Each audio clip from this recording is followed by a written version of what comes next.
good morning still to everyone, and welcome to Delhi for those of you who've come from outside, and welcome to a warm and a hot Delhi.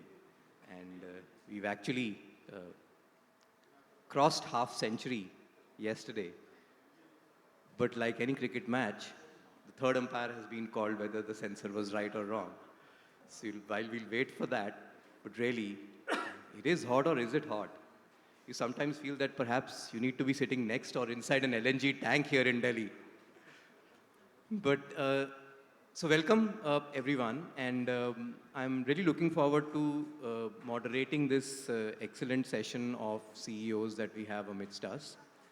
Uh, Particularly, CEOs have foresight, they have a vision, and a lot of things that they foresee coming are hard to see otherwise by numbers. So it's a lot about what they feel in the market is happening, and that's why these insights are really important to understand where we see the LNG industry going and the Indian gas market going in the next few years. And I'm privileged to have such a wonderful panel to moderate. But before I begin, I don't know how many of you have attended some of the sessions that I've moderated, but those of you who have, we don't only talk about gas and LNG or the technical matters. We eventually get to that because that's what we've been asked to, but we try and find out a little bit more about the people who we are interacting with, which goes a little bit beyond just what their resume or what their CV says. So since I was thinking while coming today, what question should I ask? What should I ask them about themselves that people don't know? But then I was like realizing, I was coming, I was remembering, it is summers, right? It's hot and it's summers, and the first thing that you think about in summers is summer vacations, and you go back to your school days and your childhood days, and you think about where all you used to travel in summer vacations. So today's question that I have for this panel is to find out a little bit more about the most memorable places that they've been to. And I'm going to start, with on my left, SP. Can you tell us a little bit about the most memorable place that you went to? And it need not be an LNG terminal or a jetty where you've seen something that you've not seen before. But if that's the most memorable, we're happy to hear that as well. Thanks, Gurpreet. And since I'm in this August gathering, I will marry the two, the personal side of your question with the LNG side as well. I think as a family, we were very privileged in the early part of the century to live for 3 years in Mexico City.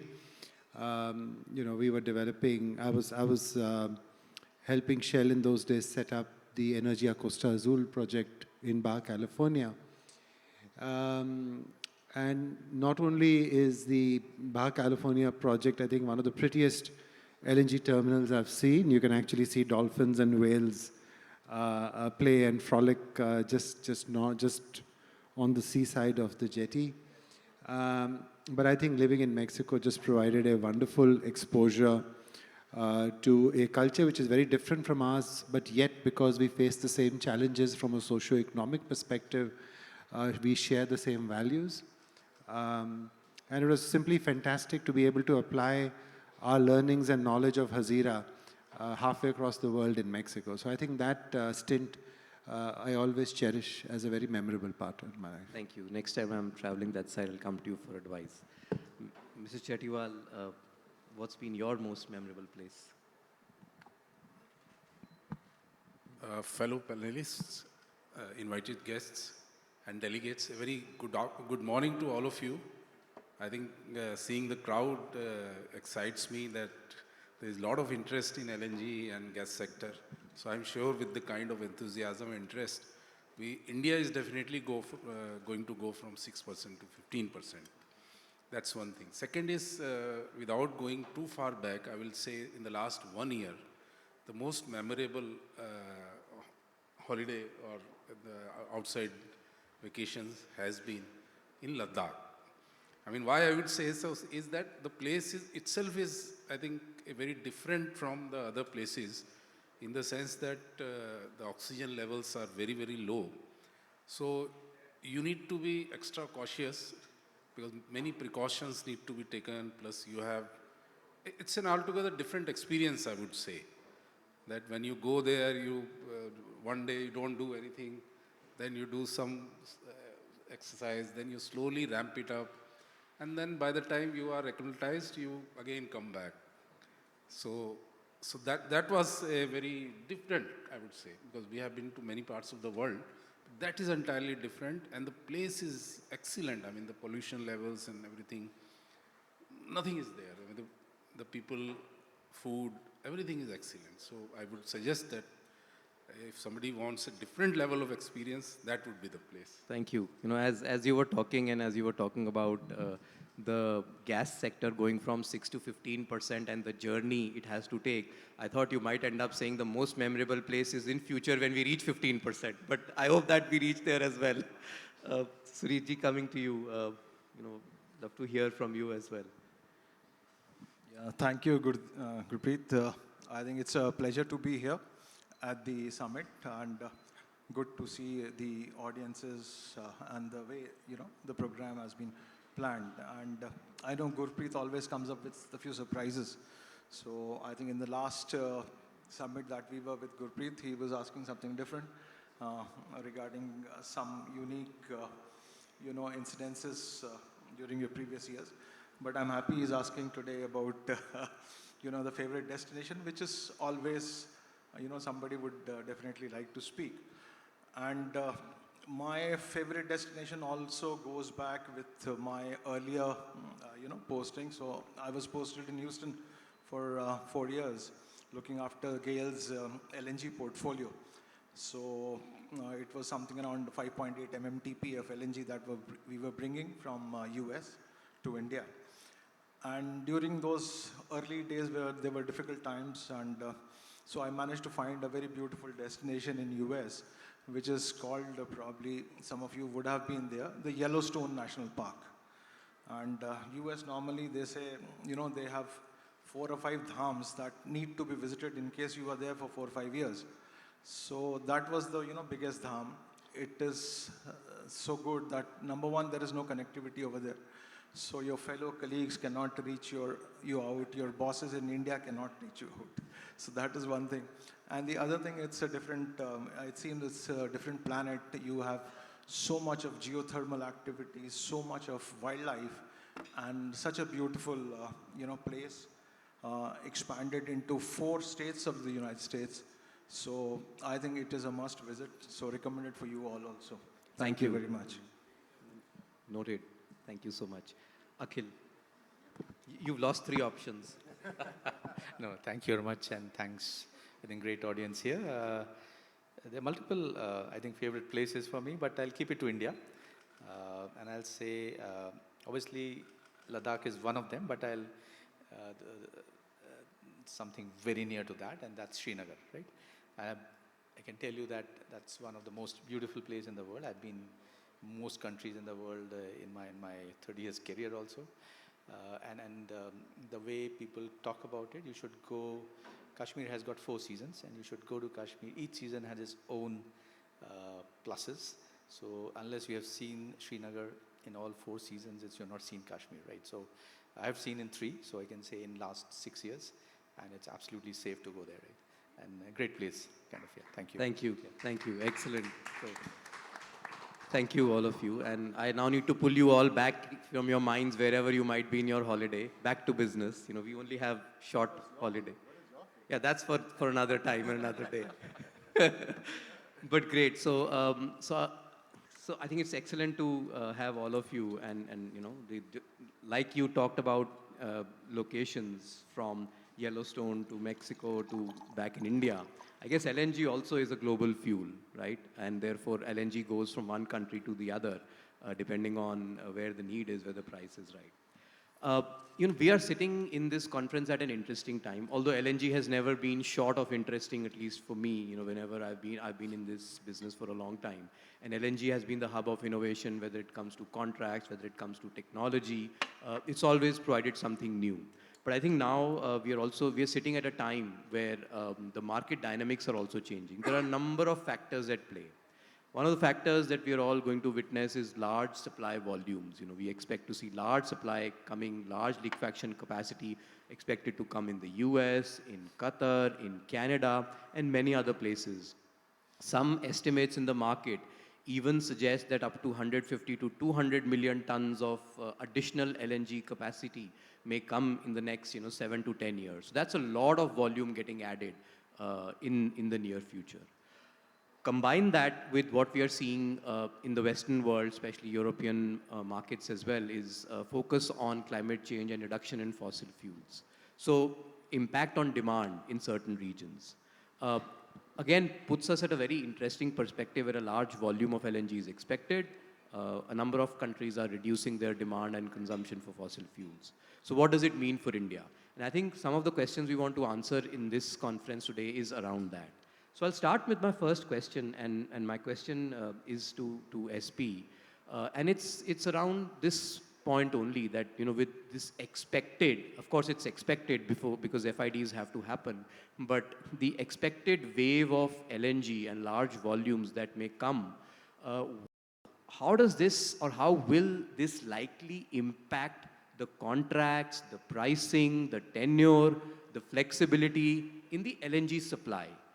So, I'd love to hear your thoughts on how you see the world, unfolding in the next 10, 15 years on LNG side supply. Thank you. Thanks again, Gurpreet. Um, Again, it's very interesting to be talking to this audience, there's many perspectives. But I'd just like to reminisce about the saying that I heard that the more things change, the more they remain the same. Now, when I go back into the start of my career, which is about 27 years ago, what were the characteristics of LNG? Very specifically in this industry, people would talk about 80% of volumes being pre-sold before a project could take FID, long-term 20-year contracts, very little flexibility, 14% JCC was the holy grail of all contracts, which was set by Japan. And pretty much the spot trade was only at about 10% or so. And, over the years, we saw a loosening of the industry in terms of flexibility. We saw that a lot of aggressive developers started to take FID with even 60% volumes being pre-sold, and they would take the length and they would ride on the wave of expected netbacks from those flexible volumes. And it served many upstream projects very well. Customers also started to see that, relying on the spot market was not such a bad option because developing markets like India, many companies didn't have the balance sheet to support long-term contracts, with rigid take-or-pay conditions. And over the years, we saw a loosening of the market, is what I would call. Now, what has happened is with COVID and especially with the Russian-Ukraine crisis, we can see the impact of that loosening. In 2022, 2023, there were hardly any spot volumes that India could afford to import, simply because relying on the spot market meant that, we were exposed to the vagaries, volatility of the market that happened. And what we are now beginning to see is a correction, if you like, in the minds of the Indian buyer with a spate of recently signed long-term LNG offtake contracts. So that's what I mean that, when more things change, the more they remain the same. We are actually starting to see the sort of tryst with relying on the spot market. It helped us, but it's also burnt us a bit. And we seem to be coming back to relying on the long-term contracts as a means to smoothen the effects of the volatility caused by factors that, frankly, none of us in this room can control. We can't control what's happening in Russia and Ukraine. We can't control the sanctions on Russia. We can't control moratoriums imposed in the US. So I think to answer your question more specifically, you're quite right in saying that there are a number of contracts, a number of upstream FIDs that are expected. And you're noting a very, very healthy growth in the amount of supply that will become, additional supply that will come online in the next 4 to 5 years. But all I would say is the fundamentals of the gas industry, the LNG industry in particular, are very different from oil. And I think it is worth bearing in mind that compared to oil, we are still a very small business with a limited number of buyers, with a limited number of sellers, limited amount of infrastructure, whether it's terminals or shipping. And therefore, and given the capital intensive nature of handling LNG and producing LNG, it will continue to be the case that there'll be a requirement for long-term contracts to be in place before FIDs can be taken. And whether that's 80%, 90%, 70%, I don't know. But it's going to be something around that number. And I think if we as buyers in India choose to sort of enter that long-term game, as we have done with the contracts with RasGas, etc., we can really take some very definitive steps towards becoming a gas-based economy. If, on the other hand, we want to rely on the spot market, we then have to be prepared for the volatility that will come with it. Because I think spot will always remain volatile. That's the nature of any spot market, actually. And if it wasn't the case, I think it would not be called the spot market. It would just become term supplies. So I think in India, if you really want to insulate yourselves from volatility, the answer is not in sort of saying, how can we control price? Because we can't control price. Prices are set by factors which are out of our control. And we have to accept that. We can contract in a sensible way to ensure that our contracts insulate us from the price shocks. And most importantly, we should create more infrastructure where we can opportunistically source and store LNG so that when in a period of high LNG prices, we can afford to not procure LNG for a certain period of time if we are relying on the spot market. Thank you. So I think maybe what you're saying is the market continues and you expect it to remain the same, underpinned by long-term contracts, but a reasonable mix of spot as well to take advantages when they arise. Thank you. Next, I want to come to you, Mr. Chatiwal. And as a consumer, CGD consumer, where domestic supplies are going down, APM prices going down, but as we discussed, a lot of LNG is likely to come in the near future. What are your thoughts that as a buyer, what should you be looking at, or what some of the other buyers should be looking at? How should you be contracting for your long-term needs, especially if there's going to be a lot of LNG? Thank you for the question. One thing I will speak is, in general, you can categorize CGD into maybe two brackets. One is a medium to large CGD companies who are relying more on sourcing because their portfolio is slightly bigger.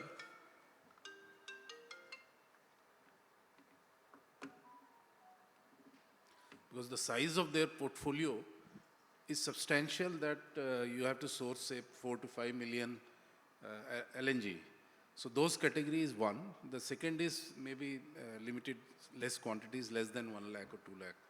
So I will speak on behalf of the CGD entities who are dependent on, say, 45% of their total portfolio is from RLNG, including in I&C plus industrial, commercial, domestic, and CNG transport. So that is a huge volume, I would say. And to be dependent on, say, the spot prices or the volatility, so you have to have a sourcing strategy that reduces that volatility, because domestic prices are more or less, I would say, more stable, that you know what their prices are today, 2 years down the line, you know. But the long term and the spot prices, it's very difficult. So one of the strategies is the diversification, because today in India you have all the gas linked to all fuels, basically linked to Brent, Henry Hub, JCC, JKM. Everything is available in India as of now.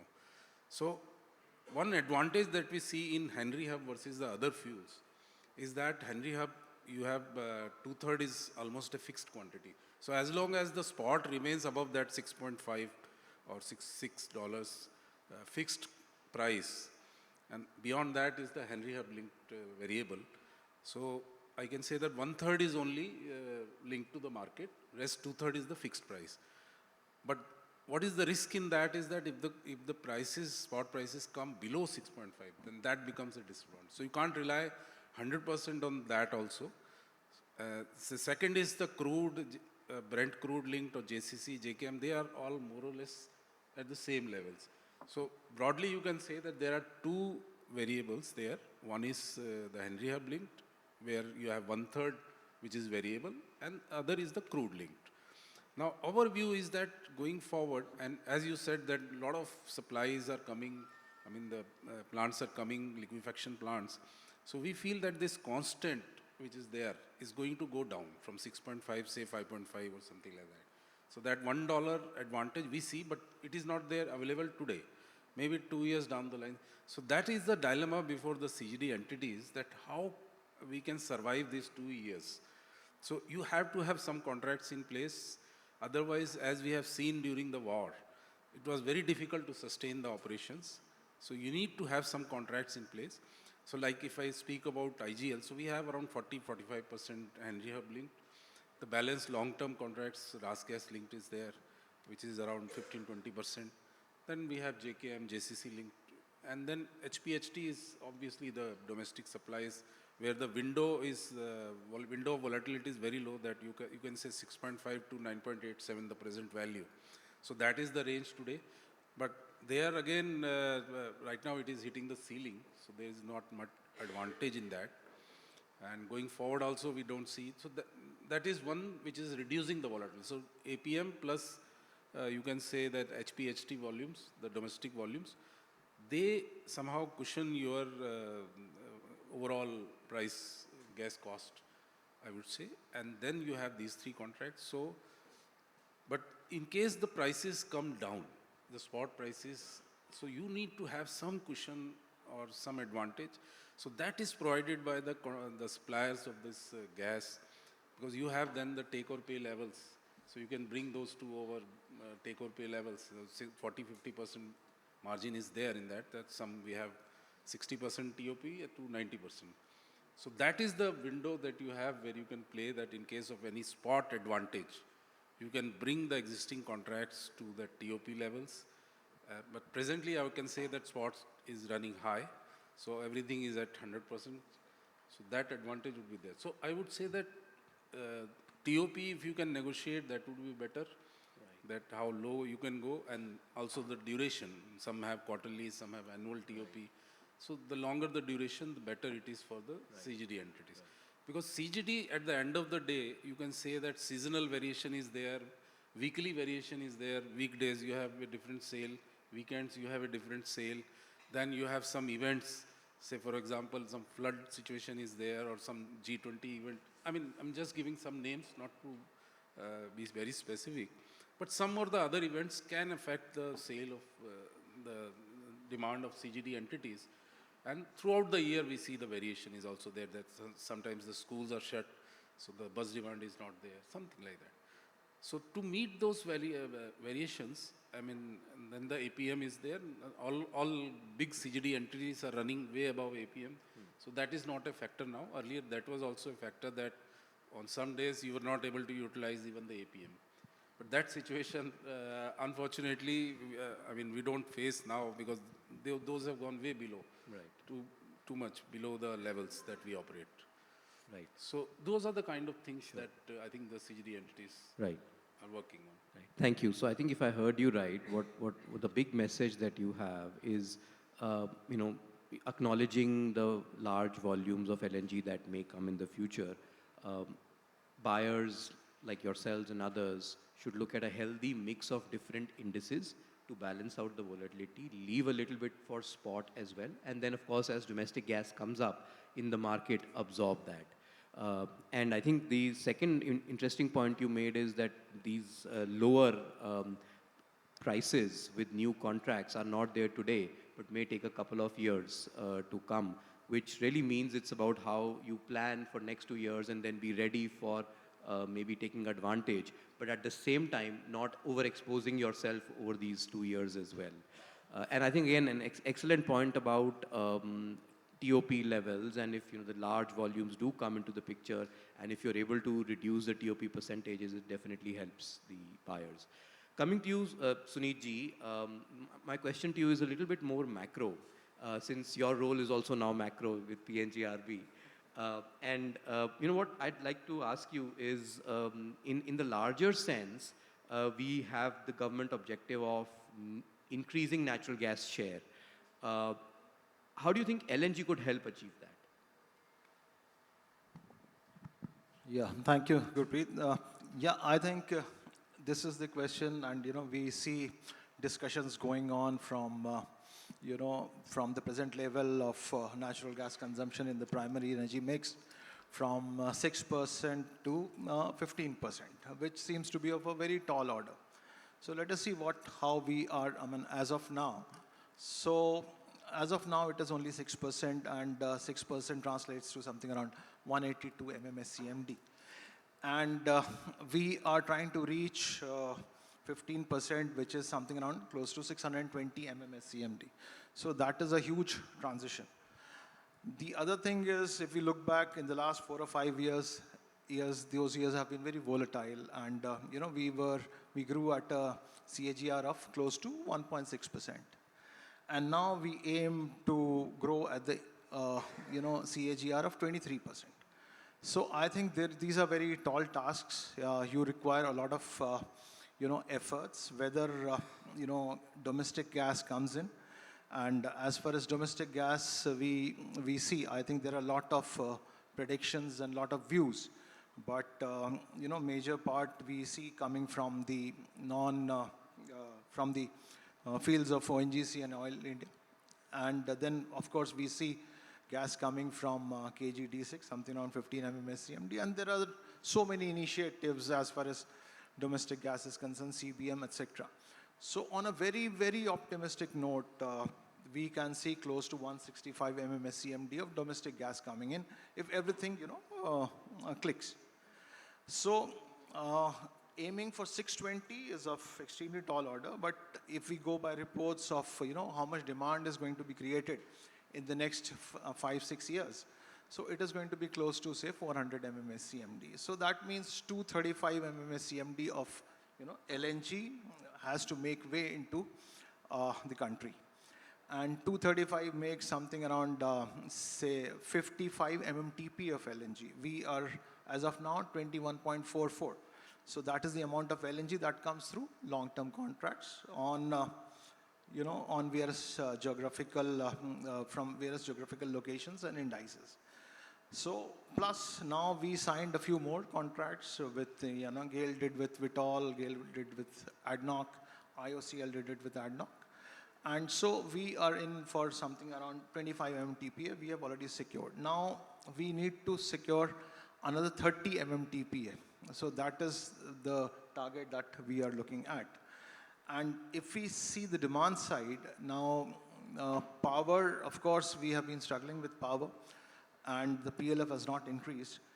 Unless we have, schemes like the PSDF, which we floated in 2015. And then we did some hedging, and we did contracts on a fixed price with companies like RGPPL. So they were able to sustain, they were able to continuously run their power plants for 5 years altogether at $7 LNG. So in case we get that sort of a market, we can hedge and create some avenues for LNG in the power sector. In the fertilizer sector, of course, we have seen these 3 big fertilizer plants from HURL and then the Matic. So that saw the growth of close to 7% CAGR in the fertilizer sector. But going forward, again, there would be a challenge because ultimately it would depend on the expanded capacity of the existing fertilizer plants. The other thing is, I think, CNG and the CGDs, and that is a very bright spot, as Mr. Chattiwal and I were discussing before the session. So they need to source some very efficient LNG to to be able to sustain the market. And in the CGD sector, I think CNG has shown a real growth. The CNG growth has been close to 18%, which is very creditable. But that has been more on account of, more of domestic gas coming into this thing, into the mix. So earlier the ratio was 60-40, where LNG was 60 and domestic was 40. Now it is the other way around. So with more of domestic gas, CNG, has made its way. But going forward, we need to ensure that LNG is suitably priced, and then the CNG sector can move forward. The other thing is, of course, the industry. I think I see some growth in the industrial sector based on LNG. And the petchem and the refinery, we have seen a shrinkage in demand. So I think there would be tough times in case LNG has to make its way into these sectors. But now, how do we make this LNG move into the gas mix? So there are three efficiencies that we need to have. Number one is a very efficient infrastructure. So we have close to 42.5, 43 MMTP of LNG terminals. But we do not have the connecting pipelines, so the capacity utilization does not increase. So when we are putting up the LNG terminals, like Urja Ganga came up along with this, the Dhamra terminal came up. So that is how things need to be synchronized. Whereas we have terminals where we do not have pipelines, so that needs to be in sync. The other thing is now that PNGRB has completed the 12th bidding round, so you would have CGD access to every part of the country. So the networks and the spur lines need to be enhanced and developed faster. So these are the major infrastructure points. As far as efficient sourcing is concerned, we were hearing from PLL and the Qatar Energy. So the deal that has been done, which was 7.5 MTP, and now it is being extended to by 20 years. So we see something close to 80 cents of better margin in that particular deal. So I think that needs to be transferred to the customer's benefit. So that would be one. In fact, I was in July last year, I met something around 16, 17 LNG players in the United States. And by 2026, there would be a lot of LNG coming into the market. And from the news and how the Chinese have contracted, and from my interactions also, we were able to guess that close to 80 cents, 90 cents, or maybe $1 of LNG would be cheaper as compared to the existing contracts what everybody took in 2014-15. So we are in for some efficient sourcing, and I think that would help growth of LNG in the Indian market. The third thing that I would like to point out is the efficient supply chain. Now, when you're bringing gas from US or from Qatar, there is a shipping component of close to $2.50 involved. And now, in case you did something like a novel thing of swapping, this $3 came down to 50 cents only. So that was a novel way of doing it. Now, if you have, sourced LNG from, say, Australia, Gorgon, and you are going to increase it by another 0.6 MMTP in 25-26, then you might as well bring it to, Dhamra on the eastern side rather than taking it. So you save 20-30 cents in the shipping. So I think that needs to be worked out, how we will bring this 30 MMTPA LNG into India in a very systematic manner. The other thing is the taxes. Now, if you have Henry Hub at $3, the ultimate price that the customer gets is $13, because $3 for liquefaction charges, $3 for shipping, Gujarat VAT, regasification charges, gas losses and handling, transmission charges, so taxes on transmission, taxes on regas, excise duty. So I think there's a huge amount of additions as gas reaches. So I think that needs also to be worked out, so that we can get a comparatively competitive LNG to our customers. And with all these initiatives, I think there would definitely be a role of LNG, and whatever increment has to happen will definitely ride on LNG's back. Right. Thank you. Thank you. No, thank you. I think some great points there. And key messages: 30 million tons of LNG needed. Efficiency in infrastructure, sourcing, and supply chain is important to drive down the prices. And you say you're already likely to see prices drop maybe by up to $1 an MMBTU with these efficiencies coming into it, and not including the taxes. If taxes, we get gas and GST, that further increases its attractiveness. Coming to you, Akhil, my question to you is around, the volatility and what SP started saying that, we saw volatility during this last, 2-3 years. There is some discussion around India thinking about strategic storage for gas or strategic storage for LNG. What are your thoughts on building a strategic storage for LNG? Do you think it is needed? And if it is needed, how do you think it can be financed? Sure, thank you. So first let's discuss, and then we've been discussing this for a few years now, why do we require and when do we require as a nation strategic storage? And let's kind of recap some of the macros which we have just discussed.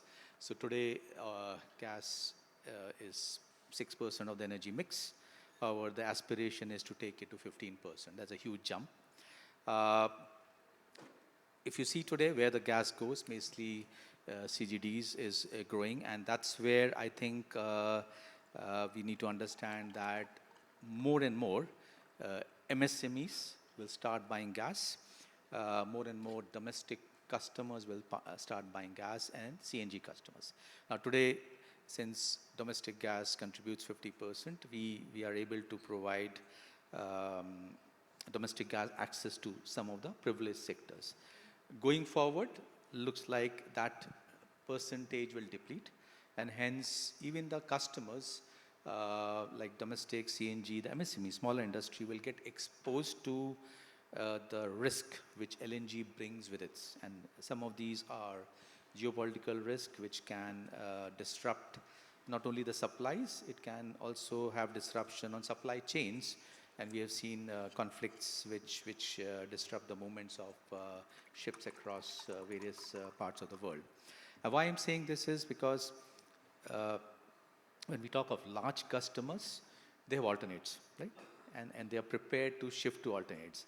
But as a country, when we are focusing to ensure that gas has a prominent role in the energy mix, where each corner of India has CGD, then the government and the private sector needs to think about strategic storage. And I'll come to the how. So one, I'll say maybe today do we need? Maybe not, because most of the consumers are able to hedge through their contracts, through maybe shifting to alternate fuels. But as the percentage of gas in the whole energy mix increases, the larger part of the economy gets mixed with that, then we definitely need to have strategic storage, and that helps to, one, mitigate the volume risk as well as the price risk. Now, how can we do it?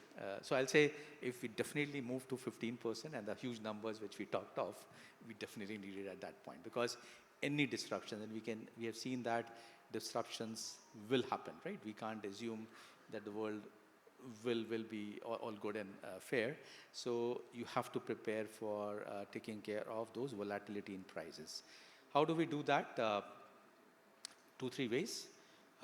One way is to add cryogenic tanks in the our LNG terminals we already have. 2, the pipeline network is also increasing, so some of that gas, and I'm now saying gas, whether it's LNG or doesn't matter, once it is regasified, can be stored. And 3rd is you can use caverns, right? Whether salt caverns or kind of the depleted gas fields. Now, so these are the options India has, and we have to start thinking now, because it will take us 5 years, 6 years to create that. And if we have that aspiration in 5 years that gas will play a huge role, we need to protect ourselves. How it will be funded? To start with, I think either we can look at PPP model, but initially, because it's more to do with protecting the overall economy in terms of any impact it brings because of the volatility in gas prices, because it's dependent on gas, government needs to fund it. For example, let's take the cryogenic tanks, right? If we ask private companies who own these RNG terminals to build tank, obviously they will store LNG, but they will reap the benefit of that margin, right? Whenever the prices go up and down. So if government really wants to protect the end consumer, they have to invest in that. Maybe take some land across some of these terminals where the import terminals are, build multiple tanks, and there are multiple ways to fund it, and one way is to invest, right? So you can build it, sell it, and rent it back yourself. So you store X MMTPA of LNG depending on, and I'll not go into that because that's again a complex subject. How do we calculate what percentage you need to have as a storage, and how many days of storage you need to have? Let's take it that way as we do it in oil, but oil is more fungible. So, but definitely it has to be pushed by government in the beginning. Bring in private participation, but you have to give some minimum assured returns there, because that gas will be stored for long and not used, kind of, right? So there are multiple ways to do it, but we can, I think that's a broad sense I can give you So that. thank you for that start, at least, and you feel that when volumes rise and there's more LNG coming in, there will be a time when we will definitely need some additional storage to kind of, take care of the price shocks. And I think a great point you made around, if private sector is going to invest in that storage, they will definitely want to make the additional margin when the prices go up. So how do you ensure that the benefit of that goes to the consumers? Let me come back, and suddenly, I see that the clock has suddenly lost 15 minutes. So I'm going to continue with the original schedule unless you tell me that there's a reason why, we've lost 15 minutes on the clock. But I assume we have 30 minutes. The organizer, please confirm it to me. It was showing 30 minutes and now it's showing 14 minutes. So if I have 14, I have to be very quick. 20 minutes. Okay, so we have 20 minutes. Just my request then to the panelists to be brief. My next question is to you, SPG. And it's around, again, we saw in one of the slides that the capacity utilization of a lot of LNG terminals is quite low at the moment, except the Dahej terminal, where the utilization is very high. Now, therefore, since we are seeing some demand uncertainties, especially due to price, and we are seeing low utilization, what are your thoughts on, should India look at building, and regasification capacity has to increase. So should India continue to invest in land-based terminals, or should we look at smaller FSRUs, build the demand, and then expand, once the demand is set, the pipeline is there, then set the land-based infra? Do you have any thoughts or any views you'd like to share on that? I most definitely do. Before, however, I answer your question, Gurpreet, I'd just like to come back to a point that Akhil made on strategic storage. I'm actually part of the committee which has been constituted by the ministry at looking at strategic storage for gas. And I echo Akhil's sentiment that it is really necessary for the government to take ownership of the capital outlay required for the creation of strategic storage. Given the volatility around the Straits of Hormuz, I think it's absolutely essential that, and our dependency on Qatar, I think it's absolutely critical that we should have sufficient strategic storage, because it will also act as a bit of a commercial insulation if you look at it from a commercial perspective as well. So I completely support that. I think the thought process is the government will shoulder the cost of the infrastructure, and the OPEX will be essentially recovered from the users of the facility. But more on that later. And Sunitji, just on your point, I think all your points are absolutely valid. I would just observe that estimation of future prices is a horribly complex subject.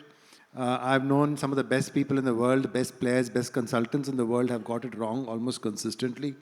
So I don't know where Hub is going to be. I don't know where Brent is going to be. I'm not even going to try and guess. My only humble submission to users in this country is, if you're able to get a contract today which guarantees you a discount versus the fuel that you're using today, isn't that good enough for you? Rather than having to wait for some utopian thought on when prices are going to crash. Because in my dictionary and experience, that never happens. So anyway, I just thought I'll make those two observations. Coming to your specific question, I first want to unpick a little bit about what you said, because I think this is, again, a big narrative in this country that our capacity utilizations, apart from Dahej, are very low. And whilst that is not wholly incorrect, but it is also not fully correct. The truth is always a bit more complicated. The reality is that the reason why southern terminals are not being utilized so effectively is because of the lack of pipeline connectivity, and they have to be seen in a different light. You have other terminals in the western part of the country that are under litigation, and they don't have tolling agreements associated with them, and hence they are not being utilized properly. Then you've got other terminals in the western part of the country, which the objectives of the owners of the terminal is not to maximize utilization. The objective is to have commercial arbitrage. So they're not interested in utilization of the facility. So I think each terminal has a very different objective and a very different constraint. So when we talk about why terminals do not have the utilization, we have to understand that many times, the utilization may not be in their own ability to handle.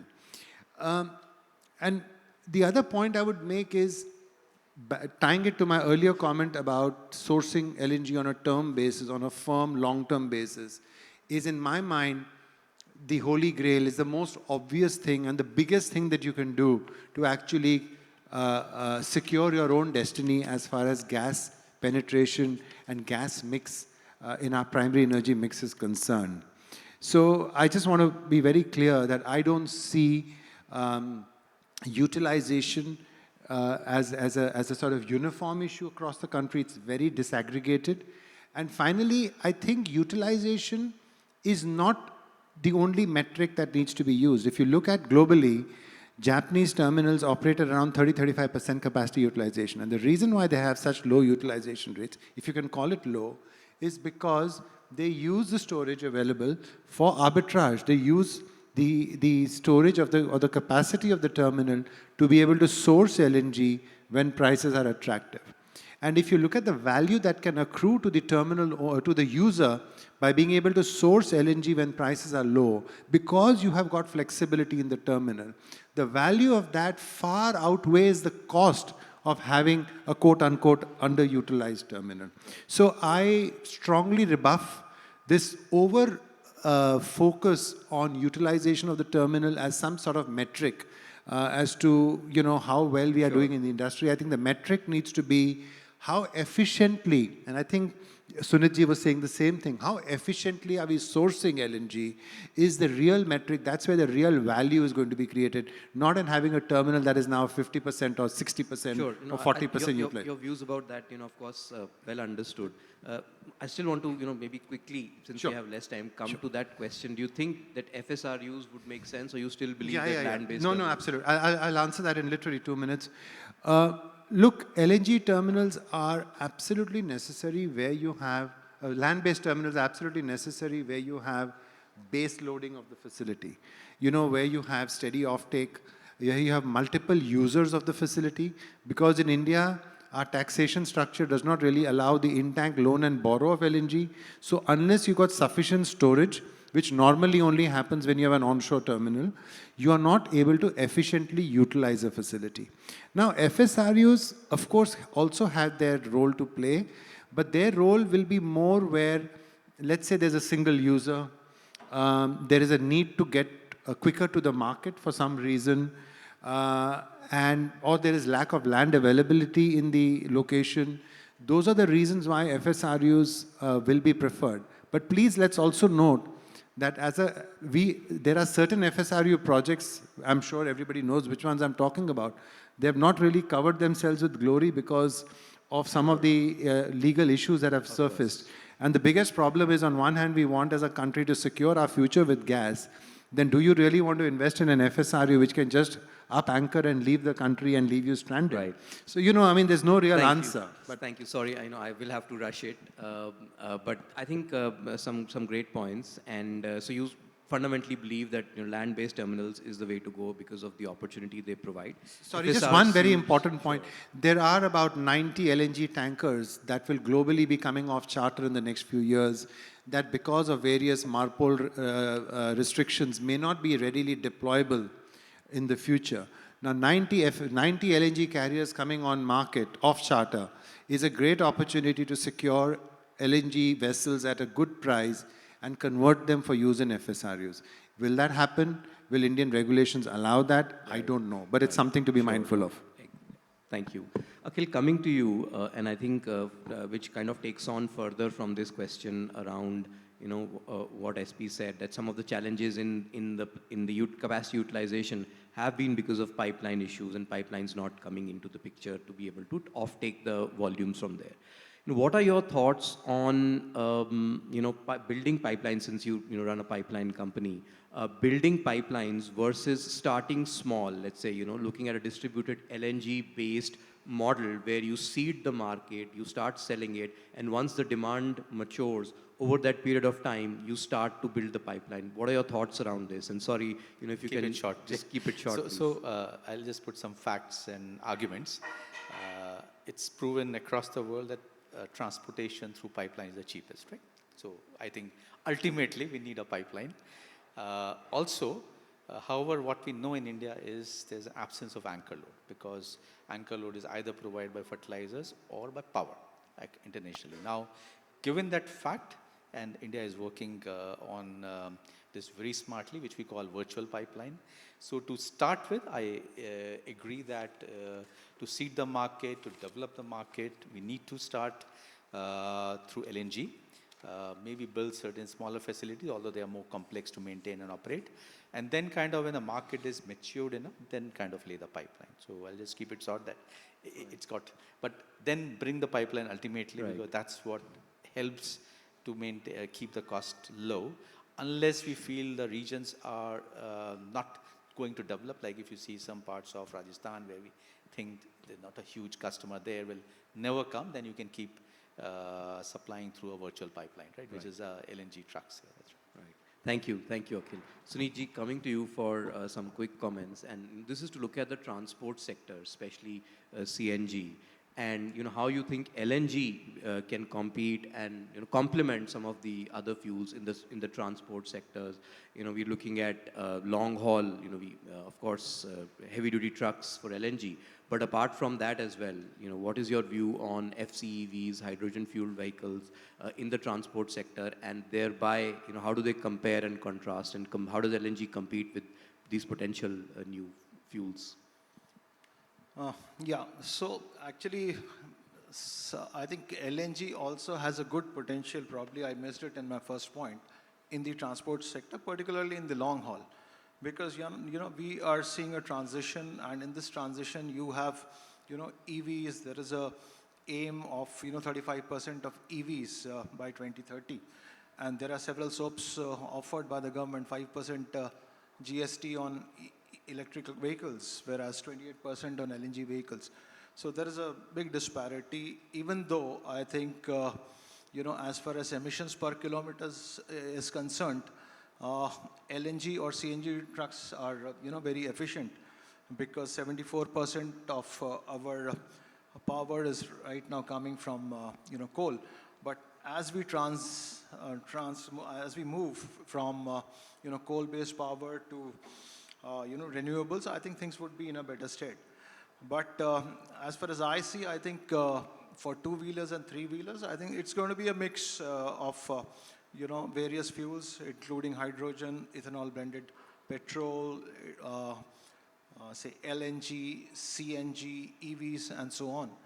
And I think for two-wheelers, there is an aim of close to almost 90% of the vehicles produced by 2047 would be EVs. Similarly, in the three-wheeler segment. But in the HDB segment, we have substantial potential. And going by what is happening, I think 49 LNG stations are just coming up, and the government of India has a plan to put in something around 1,000 LNG stations. So all the oil marketing companies, GAIL, Adani, and so on. So they are on their way to put up LNG. In fact, IGL also, several CGD companies, MGL. So there is a huge move to have LNG dispensing stations along the Golden Quadrilateral. Then also there is a potential in closed loop mining, cement. So I think there are various options, and even if we go by, if we import some of the initiatives that have been taken by China, they have made something around 45 CMD is in the LNG transportation segment with sufficient amount of source being offered by the Chinese government. So in case, India does not even have domestic allocation for LNG, or there is absolutely no initiative right now, but as initiatives come, I think we will have a substantial contribution of LNG in the transport sector. Thank you. Thank you, Sunitji. So you feel very bullish about LNG in the transport sector. I'm going to come to you last, Mr. Chetiwal, and again, focus a little bit on the transport sector and ask you your views. You're selling CNG and it's a large market. How do you see LNG coming into the picture here and competing with alternate fuels and alternate types of vehicles?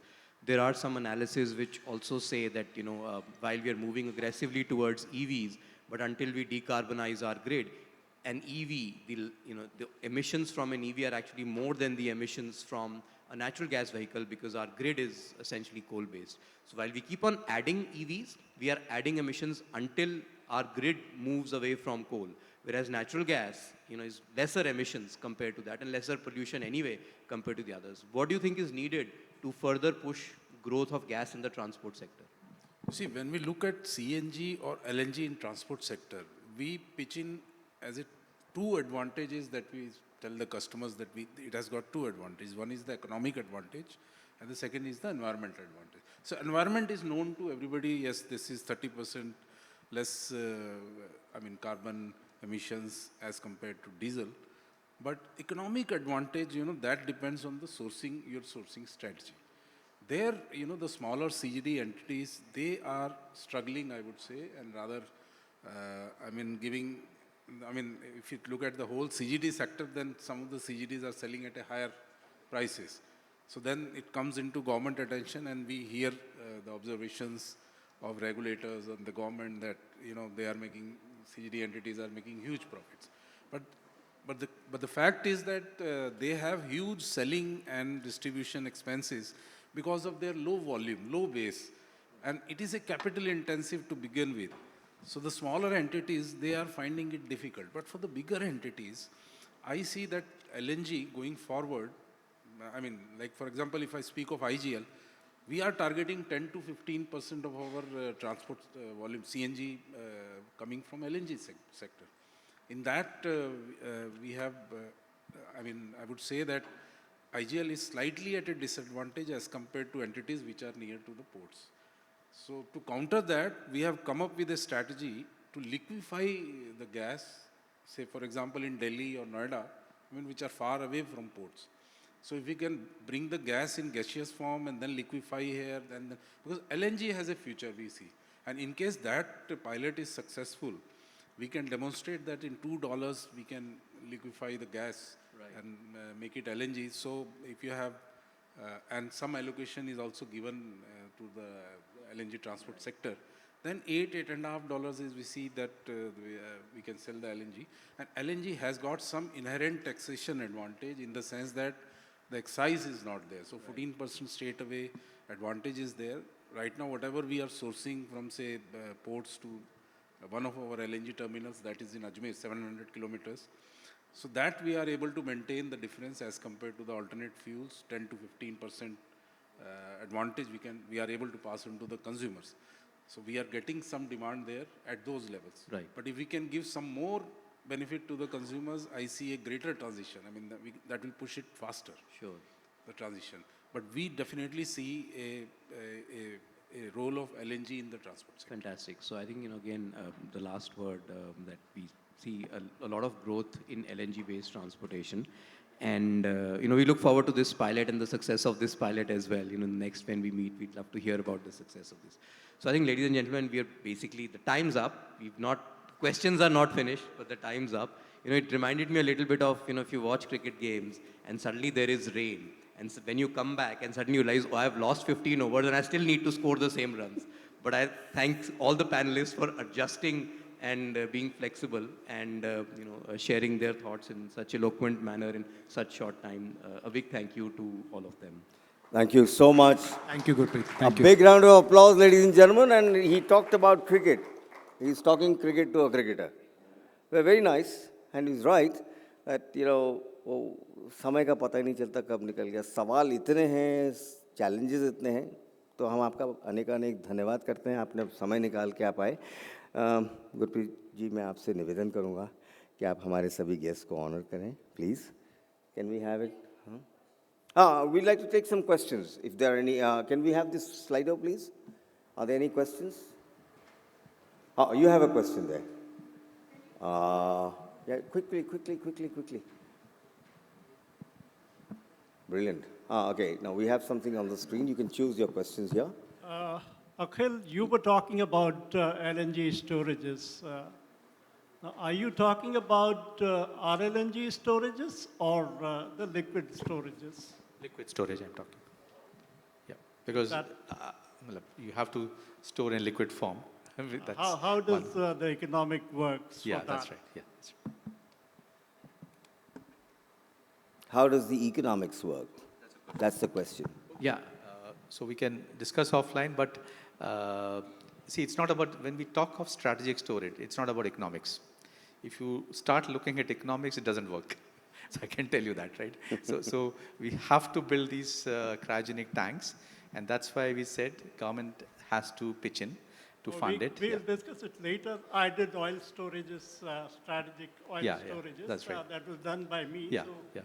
So we can discuss. I'm saying there is kind of some workings around it, but Yeah, we'll take the dynamics offline. So the questions which are on the screen is, how do advanced gas economies like China, Japan, and Korea manage supply concern, given that LNG storage capacity is limited in India? So who would like to add? Yeah, I think you played right into my narrative by asking that question. All of these countries, I would encourage all of you here who are involved in LNG in one shape or form to do your own research. But I can tell you that the strategy is really twofold. Number one, they have invested a lot in infrastructure. And number two, they are very sophisticated about balancing their requirements between long-term and short-term. They are not afraid to commit long-term in LNG. I'm afraid, I think what I sense within the countries, we loosely use this word transition fuel, and we somehow have this flirtation with LNG, but we don't seem to want to commit long-term. I think unless and until we dive right in and make a long-term commitment to LNG, we're always going to be watching on the sidelines and wondering how others do it. It's time that we took our own destiny in our own hands and committed to becoming a gas-driven economy. तो आपका कहना है किनारे बैठकर काम नहीं होगा. बिल्कुल नहीं होता है जी. You have to dive right in. Absolutely. Dive, that's the call of the day, huh? Call of the moment. Thank you. Oh, this is interesting. And Satinder ji, another question to you, which has been put in by Anonymous again. What is the status of LNG project in Mozambique, where Total Gas is planning to build a few LNG So I don't trains? represent Total Energy on this dais, but I can on publicly available information tell you that Mozambique continues to be under force majeure. There continues to be considerable civic unrest and a number of dates that were given for the restart by the chairman of Total Energies. I think the latest one is by the end of this year. So we remain hopeful. But really, I'm not the best guy to answer this question. Then if there's a crisis, let the crisis settle down first. Before giving them another crisis. Yeah, we shouldn't give them another crisis. Yeah. Sure. So how much does Reliance would India continue to have on long-term LNG contracts going forward? Price versus security, what shall prevail? Anyone, please?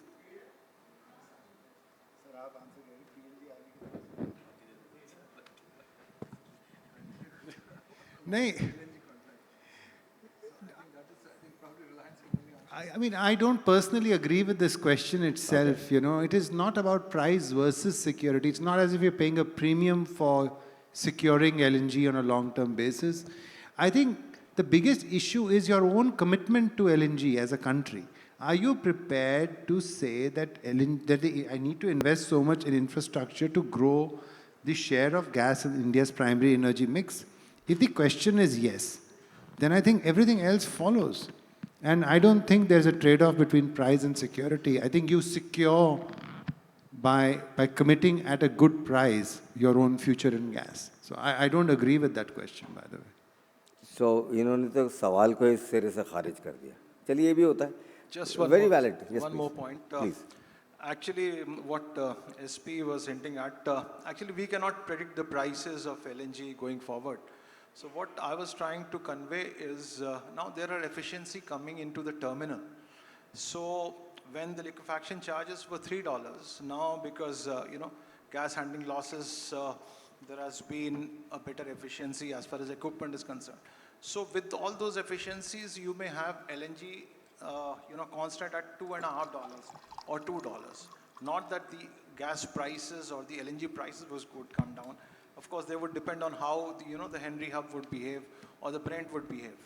But the slope may come down, the constant may come down. So that is what I was trying to hint. Fantastic. Akhilji, the question lastly, it comes to you. It says the domestic gas production is also expected to go up substantially. Do you also have plans to enhance your pipeline capacity by the way of laying new? Okay, so currently pipeline is underutilized. The utilization is around 35 to 36%. However, we make endeavors to connect to most sources and customers. Whenever we require to expand it, we'll definitely expand it. Thank you, sir. Thank you. So with this, we end this session. We have another very interesting session as promised. So I'd like Gurpreet Chugji to kindly felicitate all our esteemed panelists.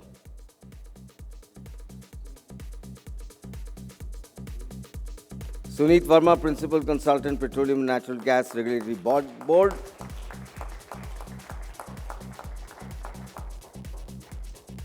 Shri Kamal Kishore Chatiwal, Managing Director, IGL.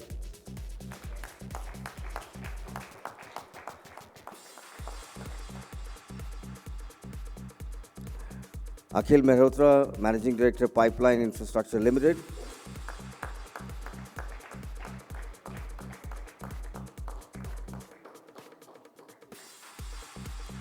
And our very own Virat Kohli of the day, who's had maximum number of questions. That's a very good part. Satinder Pal Singh, Chief Executive Officer, Adani Total Private Limited. May I call upon Dr. A.K. Balyan and to kindly felicitate our moderator-in-chief, Gurpreet Chugh, Managing Director, ICF. May I invite Harmandeep to kindly come up for a photo op. Kulbir ji, can I request you on the stage, please? Is Mr. Kushal Sharma in?